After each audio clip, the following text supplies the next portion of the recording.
Welcome to Head to Heart Podcast. I'm your host, Jenny Markham. This bi-weekly podcast is designed to be a safe space to admit what we truly believe in our hearts. There's a huge difference between having biblical knowledge floating around in our heads and actually believing that it's true. Until God's truth makes its way into our hearts, nothing changes. We'll be doing a mix of solo episodes and interviews with friends who have experienced the freedom that comes when head knowledge becomes heart knowledge. We'll talk about overcoming lies in our relationships, mental health struggles, and the way we see ourselves.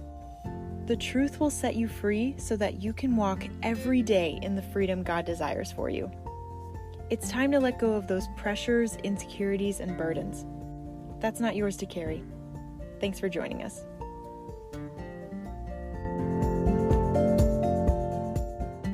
Welcome back to Head to Heart Podcast. I'm your host, Jenny Markham, and it is my joy to be bringing you an episode.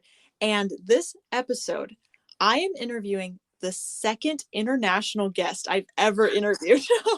The first guest that I interviewed was Kate Petrie. She's from Canada. And now we have Maryellen with us, who is in Australia. Correct, Maryellen? That is right. I'm in Sydney, Australia. Wow, I'm so honored to be your second international guest. That is so awesome. It's a big deal for me too. Okay.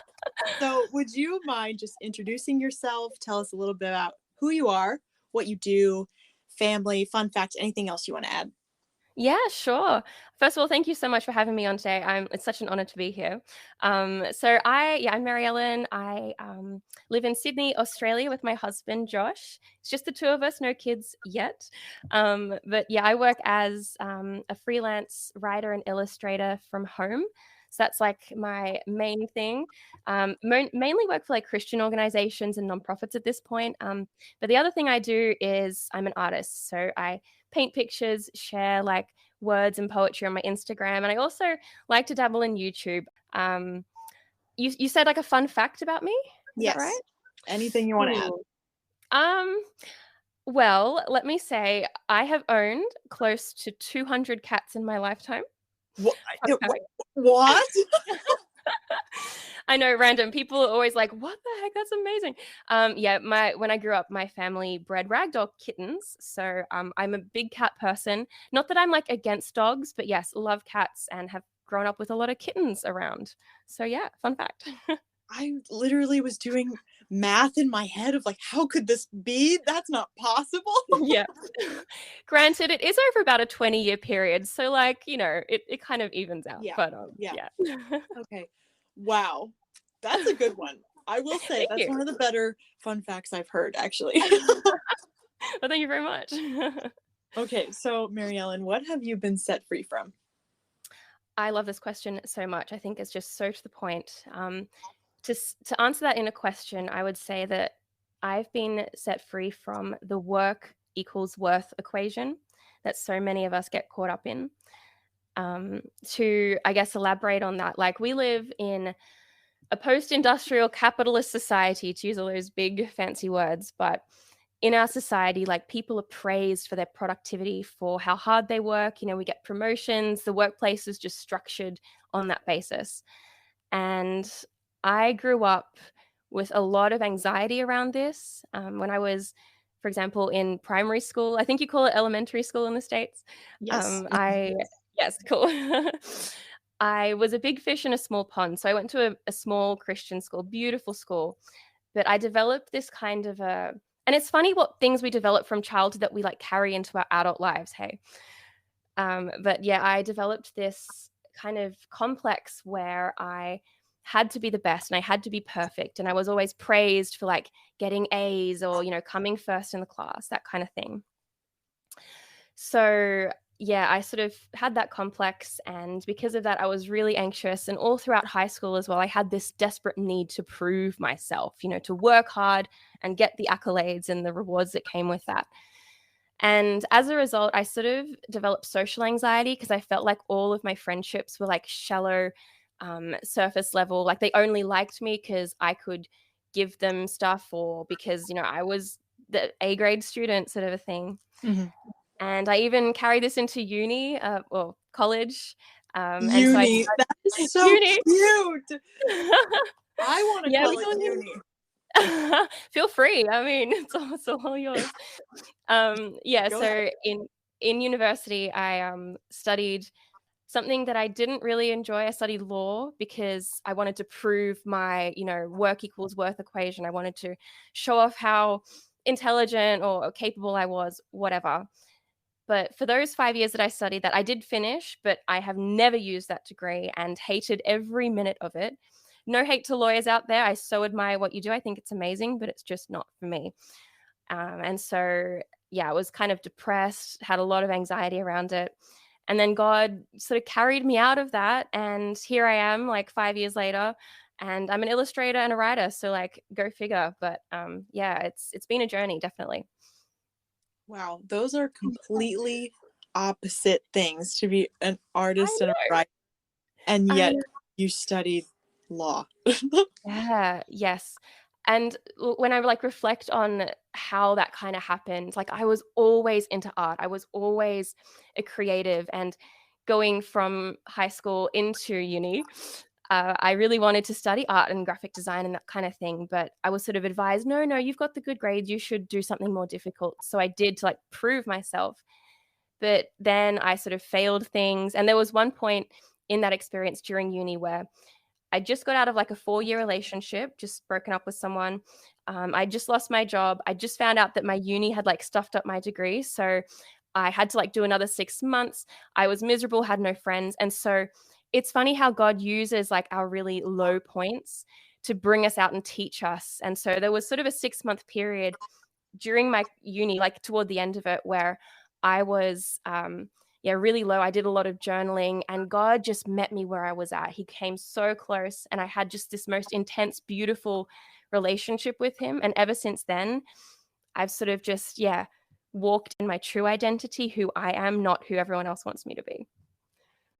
So you graduated uni, if we'll Mhm. call it that, your university around age 23, and then in those 2 years, how old are you now, Maryellen? I'm 26 now. Okay, so in between 23 and 25, what did your life consist of if it changed so much between what you studied and what you actually did? Yeah, no, God, man, God is so good. He led me in so many ways. I guess the main thing that my life consisted of in those 2 years was I was working at a magazine, a Christian magazine, as a writer, graphic designer, kind of just because the thing is, I'd always dabbled in those things on the side during uni. So, for example, I was part of the Law Society on campus, but I was their like graphic designer communications specialist. So I was, doing all the designs and stuff. So I always knew I wanted to do it. And one of my best friends' mums actually worked at this magazine, and she said, "Hey, we're hiring, you should apply because I know you've got these skills." And I was like, okay, cool. So I did, and I got the job. And then, yeah, it was close to 3 years actually working there. Look, I loved it. I eventually sort of realized that God had bigger plans for me and that I was sort of, yeah, stagnating there a little bit. But it taught me so much. And it's really the reason that I've been able to launch into my freelance kind of career, quote unquote, now. Uh, yeah, that's what I was doing. Yeah. And so when you turn 25, Yeah. I already know from just the content you've created that's on YouTube and blog posts. So when you turn 25, you mentioned feeling kind of a quarter life crisis in a Yeah. way. So can you define what quarter life crisis is first for any listeners who are not familiar with that term?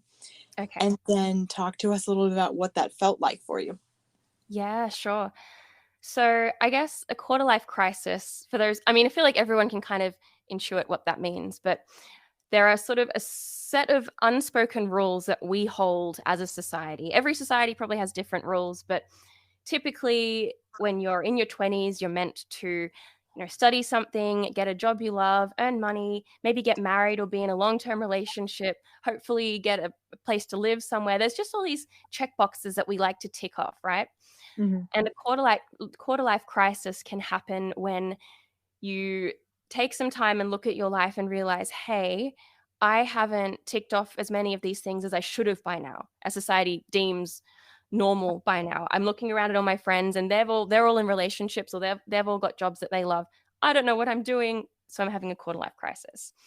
Mhm. And so when I was going through mine, I guess it's sort of difficult to even define it as such, because you could have multiple quarter life crises, right? It's not just like this one intense period. It can be an extended thing, it can be a repeated thing. But yeah, when I was having mine, I felt just really anxious, I think, generally speaking, because I didn't know what I was really doing, which sounds so dumb, because at the time I just got married, I just moved into a new place, I was working full time at this magazine job, but I just felt unsettled, like there was more for me and that I hadn't sort of followed what I felt God deep down was calling me to. So yeah, it was just this unsettling time of life. Mm-hmm. I mean, you're right. It doesn't have to happen just when someone turns 25. That's like a quarter of your life, if you want to say. But I relate to those feelings.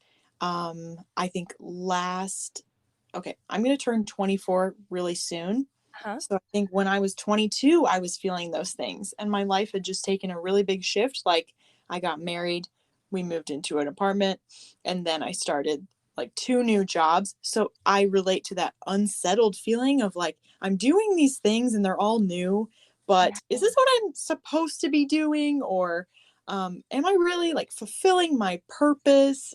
But we're still so young. So it's a Yeah, lot of pressure to put on us. definitely. And this is the thing as well, because it's actually not even about the things that you have achieved or not achieved. I think the reason that we experience this feeling, especially in our mid 20s, is because for all of our life up until that point, we've been in primary school, high school, university. So all of those things, they're very structured. You've got your cohort, your peers, they're all the same age as you, they're all doing the same things as you. Even at uni, which is like a bit more flexible, you got a bit more independence and choice, you're still in a 4-year, 5-year, whatever it is, degree that you're completing. So you've got exams, you've got things to tick off. And then suddenly you turn 20 something, right? And you're Mhm. sort of spat out into the real world. And suddenly you realize, hey, like there are no rules anymore. I might have a boss who's telling me what to do, but I can go home and stay up whenever I want. I can eat cereal for dinner. Like it's wild, right? Yeah. And so you freak out and you're like, is this normal? I need someone to tell me it's normal, but there's no one to do that, because the only people doing that are the people around you going through the same thing, because they used to define what normal is and now everyone's doing their own thing. So yeah, it's weird, hey.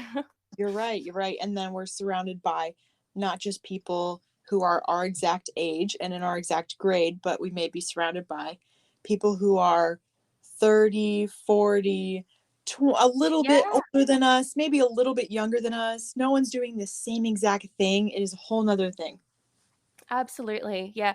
And it's also kind of unsettling sometimes, because there's not only the people in real life, but then there's the people on social media that you're looking at as well. Mhm. And you see these, 18-year-olds with 20 million followers on TikTok, and you're like, I'm such a failure. What is my life? So Yeah. there's that added pressure as well, which is probably not fair. Mhm. But yeah.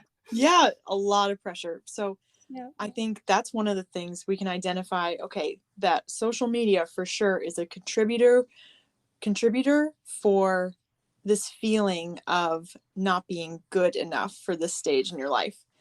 Can you Absolutely. identify anything else that was causing you to compare your life pace to other people's life pace?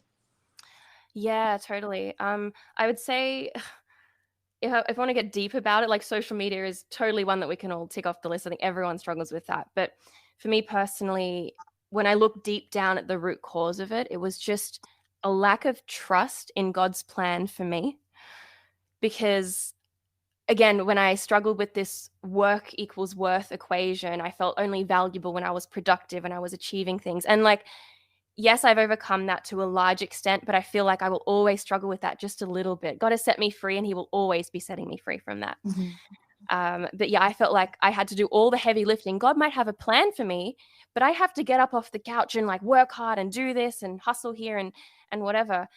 And God's been teaching me that actually, in order for me to use you, Maryellen, you have to say no to things. You have to rest. You have to take time away. So that's been one lesson. But yeah, a lack of trust in God's plan for me specifically was causing me to compare my life. And then the other thing I think, and I think actually a lot of Christian girls struggle with this, I see a lot in my own circles struggling with this, is that I didn't recognize my own unique characteristics, my own special personality and who I was. Because growing up in the church, I think, and like not even just the church, just in society in general, we have rules about who we should be and what we should look like. But especially in the church, girls are meant to sort of be people pleasers, and they're meant to act a certain way and look a certain way and be gentle and this and that and the other. Mm-hmm. And so I tried to fit into a mold that I thought was appropriate, that I thought God would be proud of, like the people at church would be proud of this good little Christian girl. And I didn't acknowledge or take up the space that I think I was worthy of at the time. I was trying to, for example, get a 9 to 5 job. And now I look at myself and I'm like, but I'm a creative. I'm like this spastic person who's just always, got different ideas, and I just don't Mm-hmm. work on that, timeline kind of a thing. So I didn't recognize the gifts that God had given me and the personality that God had given me. And I didn't, allow myself to take up the space that I had the right to, if that makes sense. Mm-hmm. Yeah. Yeah, that makes perfect sense. So, how did you start to cultivate joy and contentment with right where you were at the time? Yeah, great question. I think, and this is a bit of a buzzword thing, it has been, I think, especially like during the pandemic, I saw a lot of content about it on social media and stuff, but gratitude, right? Being grateful, focusing on what you do have rather than what you don't. And it sounds way simplistic, and I was always a bit skeptical of it before I started practicing it. But now I do a lot of journaling, and gratitude is a big part of that. So I sort of nurture myself, and I'll even like write to myself and be like, Maryellen, I'm so proud of you. And we can be so grateful for this. We can be so grateful for that. Mm-hmm. But when it comes to joy, I think, gratitude is one thing. But the Bible talks a lot about joy coming from the Lord directly. Nehemiah 8:10 talks about the joy of the Lord is my strength. Psalm 16 talks about God's presence being the fullness of joy. And when I was really caught up in this whole work equals worth thing, I was exhausted. I was burnt out. I always felt like every single spare minute of my day had to be filled with something productive. But since then, I've learned to keep the Sabbath, as kind of talked about in the 10 Commandments, right? Mm-hmm. And I actually grew up like in a denomination where we do quote unquote keep Sabbath, but like I never understood what that was. And so now I keep it, and I spend 24 hours every single week just being, just like resting, sitting on the couch, being out in nature, whatever it is. And I'm no longer kind of afraid of spending that quiet time, because I used to have all these intrusive thoughts come in, and like I used to get anxious being in my own company, or like even communing with God. But now that I am keeping so much more joy, because I've realized, like, yes, I can work as hard as I want to, but I can't save myself. I can't, I might be able to earn a salary, but at the end of the day, God is the one in control of that. God is the one giving that to me. So when I spend that 24 hours with him, I sort of remember where my joy comes from, where my hope comes from. I can spend time in nature and like just absorb the beauty that is around me, be in the moment. So yeah, Sabbath has been a really big thing for me in cultivating joy. Mm-hmm. Have you read the book, The Ruthless Elimination of Hurry? Yes, John Mark Comer. Oh my goodness. Yes, I love that one. It's so good. yes. I just read it in November, Oh, and we're recording this in January. It was life-changing. right. And his story is so compelling as well, like being a mega church pastor and being burnt out and stuff. Like, Mm-hmm. I don't know, totally recommend that book to any listener who wants to be set free from this like work equals worth thing. It was life-changing for me too, totally. Yes, it was so good. Yeah. Before reading that book, I thought I had a Sabbath. Okay. After reading that book, I was like, wow, I really need to change how I do Sabbath. Yeah, So totally. I'm curious, what do your Sabbaths now look like? That's an interesting question.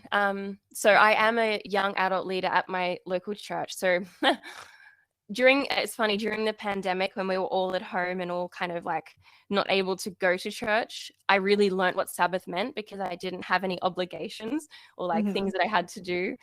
Now, I really just try and spend time with God in the morning. I try and get out in nature as much as possible. And there's a lot of social time, right? So Sabbath is like my social day to spend with friends. We laugh, we have food together, we just commune and just, do life together. Because so often my Sunday to Friday is just full of work and I don't have time to do that. So I love Sabbath for that reason. But yeah, I think my ideal Sabbath would probably be a lot slower, a lot more just like feet in the grass, picking my tomato plant, making a nice salad, whatever. It would be really, really slow. But I just keep Sabbath as best I can in the situation that I'm in, I suppose. How about you? How does your Sabbath look? I'm so curious. Well, my Sabbath originally looked like kind of spending the day at home, and it looked like I couldn't do it on Sundays. I had to do it on Saturdays because Sundays I was like, I go to church. So it feels kind of like a little bit of an obligation, not saying it's not restful, but I am saying like I do have to be somewhere at a certain time, Yeah. So on Saturdays I would just kind of do relaxing quote unquote things, but I'd still be on my phone a lot. I would not necessarily make a priority to go outside and enjoy nature.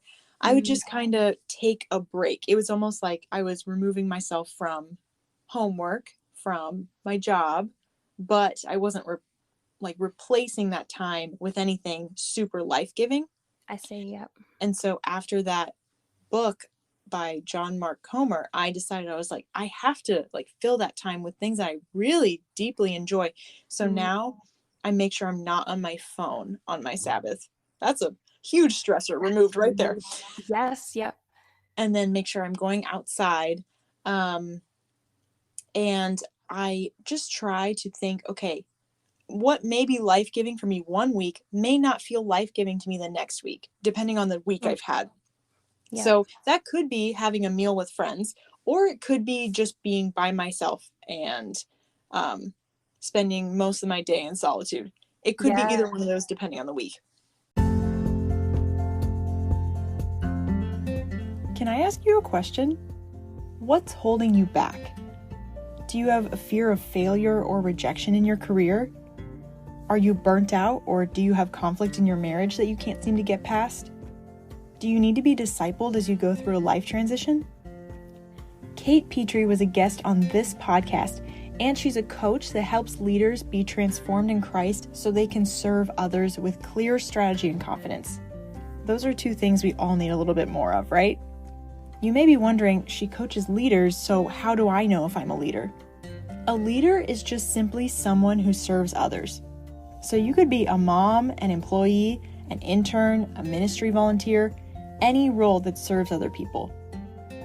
Kate coaches her clients to evaluate their fears and shift their mindset to follow God's word so they could overcome whatever is getting in the way of their goals and dreams. Because transformation doesn't happen alone, right? You need to have the right people around you to support you and ask you the right and sometimes difficult questions. I know I would not be who I am or where I am today without the right people and coaches in my life. You can book an absolutely free discovery call with Kate today, where you'll find clarity about what's holding you back, strategic steps to start moving forward, and a lot of encouragement in your God-given purpose. So you can go to katepetrie.com/coaching to book your free call today. And don't worry, I already put the link in the show notes for you. So go ahead, book your free call, and we'll jump right back into your episode. Yeah, actually, when it comes to Sabbath, there's a metaphor I would love to share if we have time. Once, I grew up keeping Sabbath, but I never understood what that meant, as I said. And I once heard this pastor talk about it in the sense that, imagine that there are two brothers, and both of them grew up surfing. They're living in Byron Bay. They're loving their surfing life. One of the brothers goes and becomes an accountant, but the other brother goes and becomes a professional surfer, right? He's in competitions. He's winning all the medals and stuff. Mm-hmm. Now, a Sabbath comes around and both of these brothers go to the beach. And the accountant brother is like, yes, the surf, it's so replenishing for me. It brings back all these wonderful childhood memories. I find it relaxing. I'm going to go out and praise God in the surf. I'm going to go surfing. I'm going to have a great time. Whereas the other competitive surfer, He's like, see, when I go out into the surf, I find it a stressful experience. I'm trying to perform, I'm trying to like perfect my craft. So I'm going to stay and worship on the sand. And so just to illustrate that, like, you're so right. Some weeks we've had like an accounting job week and we just want to get out in nature and we just want to shred some waves or whatever. But other weeks we've had a really busy week all out in nature and we just want to stay at home and drink a cup of hot cocoa or something, you know? So it's just about doing something that brings you joy that you don't get to do during your normal week. Yeah. So good. That is so good. Especially for extroverts. And like, I love people, but maybe I need alone time. Yeah, totally. So I am so curious what you want to expound on for this next question, because I've been trying to articulate this in my own life. But how can we balance being content in the present, being, cultivating gratitude, like we mentioned, not striving to be somewhere else at the moment, but be content where we're at in life, while simultaneously working towards our desires or goals that we have for the future? Oh man, see, you just asked such good questions. I'm so impressed by the depth of your questions. So yeah, this is something I used to struggle with a lot, like being content right now, but like seeing where I could be, and even like trying to be happy for other people who are achieving all their goals when I'm not. Like, you want to be happy for them, but you're like, oh, but like I wish, I'm so jealous, that kind of thing. The first thing that really, really helped me in that process was, as I sort of mentioned before, recognizing my own uniqueness in Christ, recognizing that I'm not like anyone else. I'm going to move at my own pace. Life is not a competition. I have a unique voice and I'm just beautiful to God. I'm uniquely crafted, right? So just living in that reality frees me up so much to just live life at my own pace. However, when it comes to like setting goals for the future, but also being content with now, this sounds really like morbid maybe, but when you when you become Go aware, ahead, please say it. okay, when you become aware of your mortality and your need for Christ to literally like put breath in your lungs every single day to make your heart beat, like life is a miracle, right? Every day that we wake up, it's like a gift.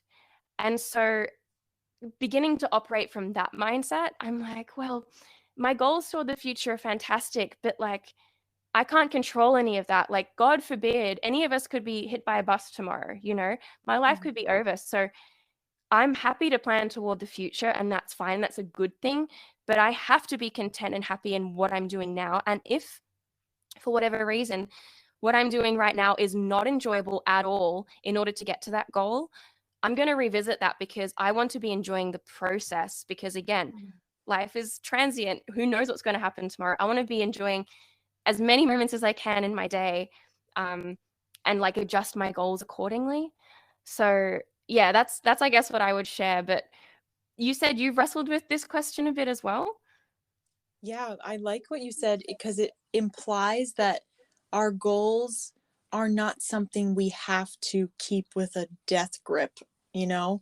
We Yes, If we, like you said earlier, genuinely trust that God has good plans for us, we can hold our goals with open hands, knowing that no matter what happens, we will be okay. I love that. Open hands. Mhm. That's such a beautiful picture. Yeah, Mhm. definitely. For me, I've literally been thinking to myself, I'm so happy the Lord has cultivated contentment within me and taught me how to do that, and that I've grown so much. But then I've been thinking, well, is it wrong for me to have goals, or how do I Mm, know that I'm not holding on to those goals and dreams too tightly, but yet still moving towards them? So hmm. I've just been thinking about that, and God's been reminding me, like, I never said to not have goals. I never Totally. said to not dream and to not want more, but it is possible to be content and yet still want more in the future. Yeah, absolutely. And I love what you said as well, because something that I've learned is that God actually honors our desires. I think a lot Mhm. of the time, at least for me personally, I saw my desires like I want to be an artist or I want to, write books. That is not being like helpful to anyone and not like glorifying God as much as it should. But actually, when you are happy and you are seeking after the things that you desire, that's like the best expression of God's love, right? God's joy in you, because you're just living your best life. And so, yeah, just realizing that God cares about what you want and he wants you to have goals is also a freeing thing as well. Yeah. Yeah, Anyway, you're great. right. Good point. So what final encouragement would you give to a listener who is currently feeling discouraged with where she's at in life right now? What would you just say to her to give her the best pep talk of your life? Yeah, totally. Well, first of all, you're not alone. I have been there. I will be there in the future. Like, this is a universal experience and it's totally normal. So don't feel like you can't share with someone or like quote unquote burden them with what you're going through, because yeah, to be able to connect about this topic is just such a cathartic experience, right? But I guess what I would say is, like, you may not believe it and it may feel wrong for you even say this, but you are exactly where you need to be. You're exactly where you need to be because God's timing is perfect. And the Bible is very biblical. The Bible says that almost word for word in Daniel, I think it is. And so we don't understand that and we can't comprehend that. Like, God lives in probably infinite dimensions. We live in 4. And so God is going to use whatever experience you're going through, whatever disappointment or even good things that you're going through to grow you and teach you. And like, life is not a competition. So you are exactly where you need to be.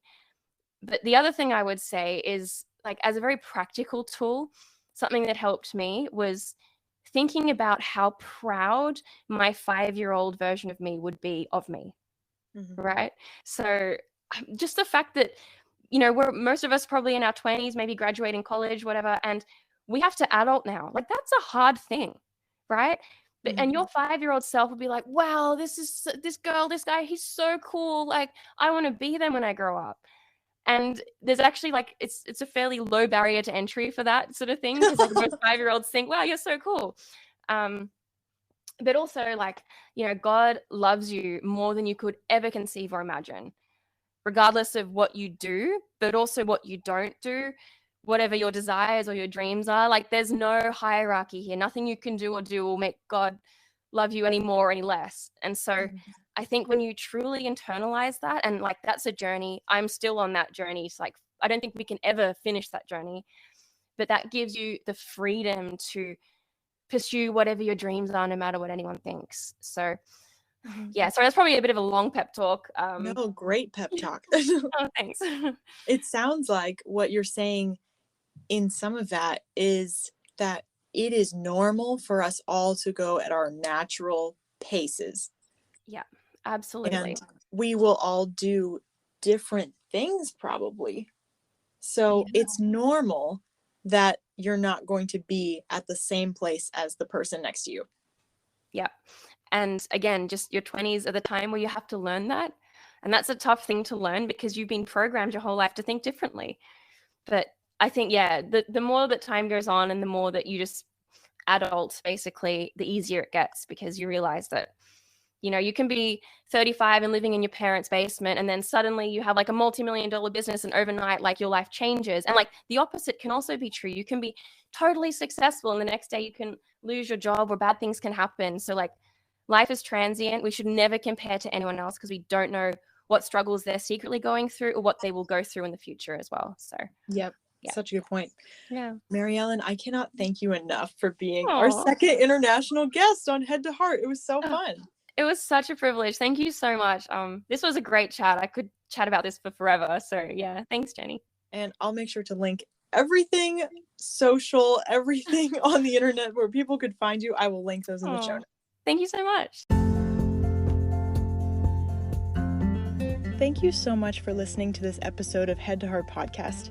It's a joy to record them and a joy to have you listen. I love hearing from you. So if any part of this episode was helpful, go ahead, share it on your Instagram story, and tag us. The handle is headtoheart_podcast.